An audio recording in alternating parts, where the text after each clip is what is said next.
All right, welcome to the junction field effects transistor voltage divider bias circuit. And here is our voltage divider bias circuit for the JFET. And it's pretty similar to the voltage divider bias circuit for the BJT transistor. However, the big difference is these are voltage controlled devices. FETs are voltage controlled devices. And there's no IG or gate current flowing in this transistor. So it actually makes it a lot simpler to calculate the circuit. So as noted in the previous slide, junction field effect transistors are voltage controlled devices. No gate current, so no IG. The current in the drain is equal to the current in the source. VGS is negative with respect to VRS. And these are normally on devices, meaning that if you ground VGS, you'll have your max current. And at VGS off, our drain current will be minimum or zero. So grounding the gate will give you max current, and at your VGS off, at that point when you actually make it to VGS off, your ID is now zero.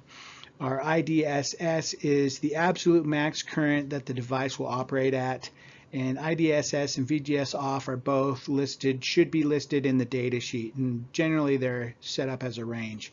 And you can build a little test circuit and test your individual devices to determine the actual VGS off and the actual IDSS for your device. So just like in the previous JFET bias circuit, the self-bias circuit, we're going to characterize the actual device. So using our IDSS and our VGS off, and what I like to do is build a test circuit and actually determine what the IDSS is and VGS off is for my device, and then go through and use the formula ID equals IDSS times the quantity 1 minus VGS over VGS off squared, and characterize that device and build a VGS versus ID characteristic curve. And so for this circuit right now, we need to write a Kirchhoffs loop to solve for VGS. But first we need to find, because we have a path from VDD to ground through R1 and R2, we need to find the voltage of R2 and R1. And so we can do that pretty easily, just because we know that there's no IG current. We've got a simple series circuit and we can solve the voltage for VR2. Next, we can now write a loop equation and across the bottom loop through VR2, through VGS, and through VRS, and that should all equal 0.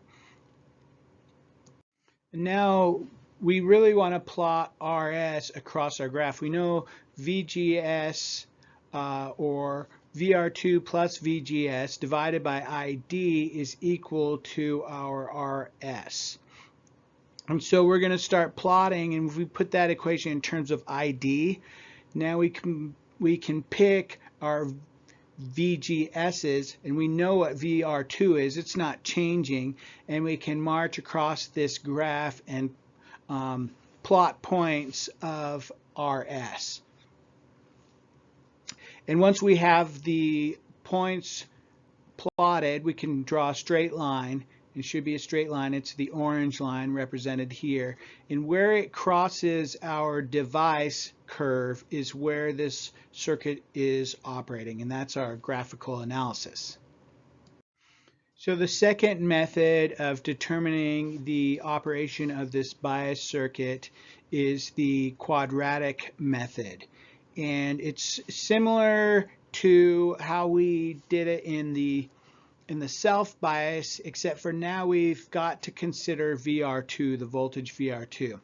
And so we're going to write our loop equations, and we're going to substitute in our VGS. We're going to solve for VGS in our loop equation, and we're going to substitute that into our ID equation. And so to write these formulas all out and derive them in terms of variables gets a little bit complicated and really kind of a little bit messy. So I picked an actual example here, and we're going to go through this example with these values, and we're going to look and see how we would do both graphical and quadratic analysis using a set of known values. And so here we are, we're doing the plot or the characteristic curves of the JFET. So we're interested in our IDSS and our VGS off, and we're going to punch those values. We're going to march those values through all the way to VGS off and plot IDs. And we should start, if we start with a 0 VGS, we should see our IDSS. And then when we get to our -4 volts for VGS, which is our VGS off, we should see 0 ID. And so just plot that, use those, use VGS off of -4 and IDSS of 10 milliamps, and you should be able to march through and develop this characteristic curve that looks just like this one. And here we are working on developing the points for plotting our resistor across the curve. And you can see it's basically Ohm's law. If we know what the VR2 is, then we can now, and we know what RS is, we can now solve for ID at varying points of VGS.